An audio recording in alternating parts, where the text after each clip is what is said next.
ustvariti. Torej, takrat so, torej v teh nekje 30 letih, so mladi, predvsem pa tudi starejši, v glavnem bili navezani na italijansko televizijo, italijanski radio in so ta input dobivali tudi od tam. In seveda šolska, torej ta izobraževalna politika je sledila temu in se je tudi zelo razvijala in je bila ta medkulturna vzgoja takrat veliko bolj učinkovita, kot je pa danes. Zakaj? Kaj se pa danes dogaja? No, in takrat, v tistem obdobju smo bili tudi priča, tako podobno, kot je zdaj na oni strani, številnim primerom, ko so starši, torej iz večinske, ali pa starši iz hrvaških družin, ali pa mešanih, ali pa priseljenskih družin, tudi vpisovali otroke v italijanske šole, torej šole s italijanskim učnim jezikom. In je takrat dejansko bila pri nekaterih celo ta neformalni status italijanske kulture višji kot status slovenske kulture. In ta bojazen osrednje, rekla Slovenija ali pa neke nacionalne politike je dejansko obstajala, da je ta prostor preveč odprt napram italijanski kulturi. No, od osamosvojitve dalje, ko bi pričakovali, da se je pravzaprav, da je ta slovenska nacionalna identiteta zdaj lahko bolj prepričana vase, bolj samozavestna in da ni potrebno več imeti teh bojazni, se pa dogajajo drugačni procesi. In sicer na eni strani globalizacija, ki se kaže seveda v tej prevladi angleškega jezika kot lingve franke in to se čuti pri mladih, ki tega inputa, o katerem smo prej govorili, iz medijev, recimo italijanskih, nimajo več, ker pač če sledijo programom v angleškem jeziku ali v novih medijih, kjer ravno tako je angleščina tista, ki je primarni jezik, tako da tega ni več, medtem ko v samih šolah ravno tako te motivacije, težko vzbudijo motivacijo za učenje italijanščine in v resnici, da teh metod, ki smo jih poznali v prejšnjih desetletjih, jih sedaj zelo težko uveljavljamo, zato ker mladi pač niso zainteresirani, nimajo več motiva za to. In tako da je danes pravzaprav z vidika, bom rekla, odnosa večinskega prebivalstva do italijanske kulture veliko slabši položaj italijanske manjšine, kot je bil recimo pred osamosvojitvijo. In po mojem je pravi to nerazumno, ker je pravzaprav ne bi bilo, tako kot si ti omenil, zakaj se moramo utemeljevati slovensko identiteto krajev, kjer je samoumevno, da to pač je. Ampak to se lepo vidi, in s tem bi tudi zaključila ta prvi del, tudi ob razpravah, ob nedavno sprejeti, torej poleti je bila sprejeta resolucija o nacionalnem programu za jezikovno politiko za leta 2014 do 2018, se pravi za naslednje 4 leta.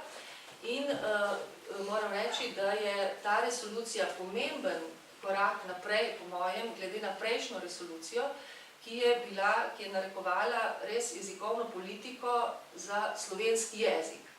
Ampak nacionalna politika, po mojem, ne more biti samo politika za slovenski jezik, ampak seveda nacionalna jezikovna politika mora zajeti celotno jezikovno situacijo v Sloveniji in ta resolucija sedaj to je zajela.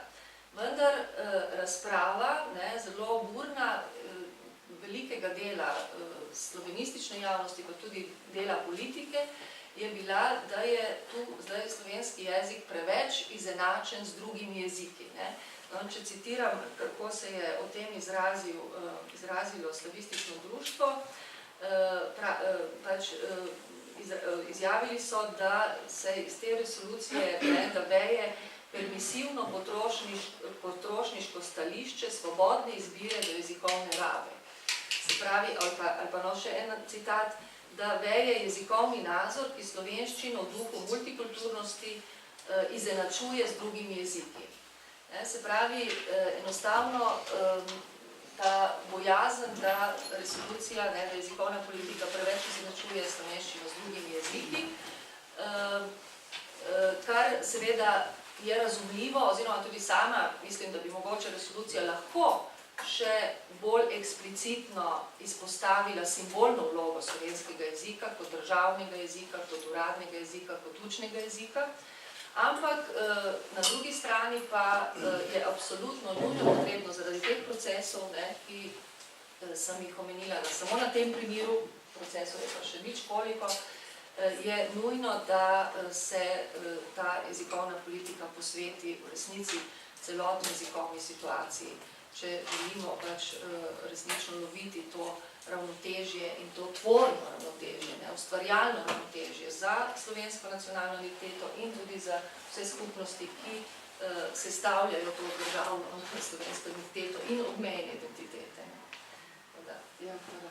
Mogoče, če se ravno navežem na tvojo predstavitev, tako z vidika sociologije ponovno se mi zdi izjemno zanimivo, da bi rekla ta večkulturna stvarnost in večjezikovna stvarnost, ki obstaja na obmejnih območjih in ki obstaja na območju slovenske Istre, pravzaprav obstaja kot realnost, neodvisno od, bi rekla, znanstvenega ali političnega priznanja ali pa neke družboslovne sociološke refleksije. To pomeni, da smo soočeni na eni strani z nekim dejstvom, ki je in ki ga enostavno ne moremo ignorirati, po drugi strani pa smo soočeni s tem, kako to kot, ne vem, akademiki, znanstveniki, sociologi reflektiramo ali kako pač politika želi s tem, pa ne želi upravljati. Ponavljam samo en podatek, nekaj prav tako bi rekla, spodbudi, ne vem, mravljince pri politikih, neko verzijo. Torej, jasno, da na območjih, ki je večje število, jezikovno, narodno, jezikovno, kulturno, pa ne vem, religiozno mešano prebivalstvo, tam smo priča seveda večjemu odstotku etnično mešanih družin. Zdaj recimo za območje cele Slovenije velja, da smo soočili z približno 20% mešanih družin vis-a-vis 80% rekla etnično čistih, karkoli že to pomeni. Torej, če je 20% delež za celo Slovenijo, 20 do 25, je najnižji odstotek, bi rekla, lociran na Koroškem, kjer je samo 18% mešanih družin, medtem ko za območje slovenske Istre je ta številka kar 43%, po zadnjem popisu, to je bilo leta 2002, zdaj lahko ta številka še višja. To pomeni skoraj polovica prebivalstva, ki živi na območju Kopra izven Pirana, živi v etnično mešanih družin.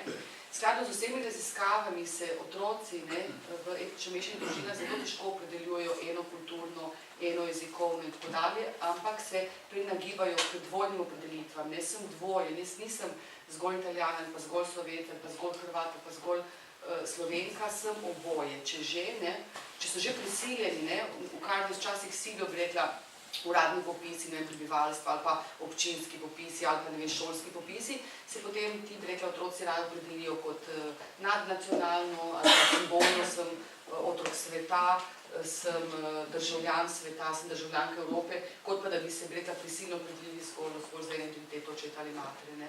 In kot smo zdaj slišali strani več odgovorcev, dejstvo je, torej ta, bi rekla, pluralna kulturna jezikovna stvarnost obstaja mimo neke družbene refleksije in pa ne glede na to, ali se politika to želi ali pa ne. Kar se mi zdi kot družboslovki izjemno zanimivo, ta občutek ogroženosti se strani, bi rekla, naše politike, ki zaznava obmejna področja kot premalo nacionalno lojalna, premalo identitetno zavedna, kar tudi, bi rekla, hkraten absurd s procesom svojim priča. Vključujemo se vsaj na politični ravni izjemno aktivno vse te procese integracije evropske. Prvi smo Slovenci, ki ne izražamo nobenega dvoma, vedno smo prvi zraven, vedno prvi vse podpišemo. Po drugi strani, ko pa gre za dejansko udejanjanje načel, ki jih Evropa v svojih agendah dnevno promovira, pa pademo na lastnem terenu. To je v odnosu do, bi rekla, kulturne različnosti na lastnih nacionalnih tleh. In ta dvojnost se mi zdi meni osebno izjemno zanimiva, tudi kot predmet proučevanja. Mogoče se samo toliko z naše strani, zdaj, če mogoče kakšno vprašanje Z vaše strani na to temo? Ja, imam en izziv za celo omizje, predvsem pa za moderatorko. A ni samo združevanje te problematike na obmejnost problematično, ne? Ker v bistvu pomeni, da večjezično in večkulturno stvarnost povezujemo samo z nekimi specifičnimi geografskimi okoliščinami, v katerih je ta večjezična stvarnost nekaj avtohtonega. In s tem se taka zastavitev se mi zdi preveč približa avtohtonistični razlagi manjšin. Zdaj, kaj s tem izgubimo? Ne? Izgubimo na eni strani tole, v čem je razlika med Ljubljano in Koprom. Tudi Ljubljana je večjezična, ampak večjezičnost je tam nastala skozi priseljevanje iz oddaljenih krajev in te problematike ne moramo zajeti s pojmom obmejnosti. Druga zadeva je pa tale. Jaz sem večkrat v Izoli in ko hodim po mestu, slišim 4 jezike, ne 2.